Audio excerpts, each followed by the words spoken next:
নমস্কার। কবিতা পাঠের সময় এখন। আজকের প্রথম কবির নাম ঝর্ণা মুখোপাধ্যায়। কার পাপে? ঘৃণা ও ক্ষোভে তোলা তর্জনী ভয়ঙ্কর শব্দের ঘোরে প্রতিদিন কানা গলিতে চক্কর কাটে। নিদ্রাহীন রাত জড়িয়ে থাকা ভয় চাঁদের মতো গড়িয়ে পাহাড়ের নিচে। সাইরেন বাজিয়ে স্বর্গপথ ঘরের দরজায় জটিল থেকে জটিলতর স্বশাসিত নীতিমালা মেনে। কার পাপে এই দুঃসময়? তৈরি হচ্ছে নিত্য নতুন মহাকাব্য। ছোট ছোট সাম্রাজ্য বিস্তার। ক্ষমতার বাইরে বাঁ দিকে তাকিয়ে দেখো, ক্ষত সারানোর ওষুধের তালিকায় তর্জনী নামানোর ওয়ার্কশপ, এতেই কিস্তিমাত। এখন আর কোনো রাস্তা নেই। তৈমুর খান। দাঁড়াবো না মনে করেও দাঁড়াচ্ছি। এখন আর কোনো রাস্তা নেই। বিকেল নামতে শুরু করেছে। অন্ধকার এসে কিনে নেবে আমাদের। কত ইচ্ছে লুকানো বাঁশির মতো ছিল, কত ইচ্ছে মৌচাকের দিকে যেতে চেয়েছিল, কত ইচ্ছে কেঁদেছিল শুধু নিঃশব্দ কান্নায়। আমি কি ইচ্ছেদের দাস নাকি তবে? মুখ ফুটে কিছুই বলিনি ওদের। দিনান্তের মুখ চেয়ে বসিয়েছি কল্পনার ঘরে। কল্পনাও বলেনি কিছু, শুধু ওদের সম্মুখে কাপড় খুলেছে আর কাপড় পরেছে। রাঙা পা, ততোধিক ঐশ্বর্যে রাঙা দেহ, ছুঁতে গিয়েও হয়নি ছোঁয়া। আর অনুভবের বিজ্ঞাপনে লেপ্টে গেছে মোহ। কার্যত শূন্যের পরিধি জুড়ে হেঁটে গেছে দেহ।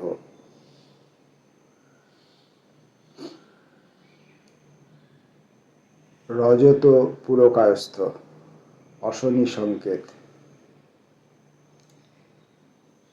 হাত ধরাধরি করে দাঁড়িয়ে থাকা মানুষের লম্বা লাইনে মানববন্ধন হলেও সবসময় হৃদয়ের বন্ধন দৃশ্যমান হয় না।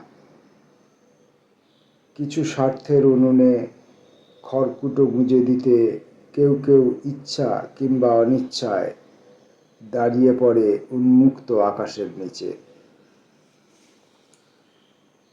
পেটে জ্বলতে থাকা আগুনে জল ঢালার কথা প্রকাশ্যে বলার সাহস নেই যাদের, তারা শুকনো পেটে অভিনয়ের ঢেকুর তুলতে বাধ্য হয়।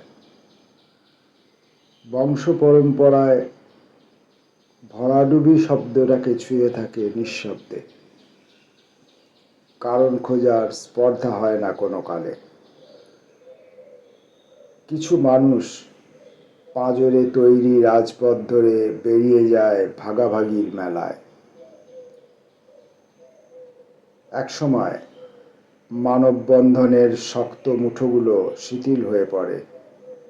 তারপর তারা বাড়ি ফিরে দেখে উনুনে শূন্য হাঁড়িতে তখনও প্রত্যাশার জল ফুটছে।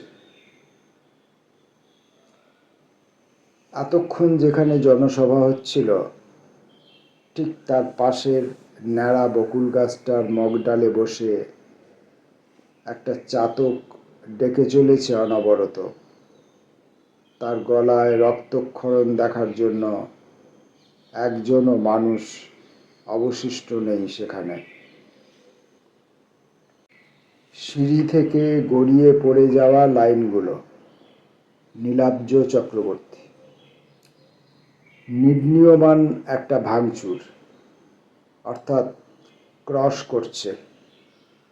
দূর বন্দরের কাছে সেই সিজারিং স্টেয়ারকেস জোড়া মনে পড়বে। মানে প্রতিফলন তো একটা নিবিষ্ট বোধ মাত্র। অথচ তুমি ভাবছো একেই করিডর অফ আনসার্টেনিটি বলবে কি বলবে না। যখন বাক্সের ভেতর বাক্সে পোশাক উপচে উপচে একটা আরোপিত লালচে দৃশ্যই ফল করছে বারবার মোহ অবধি।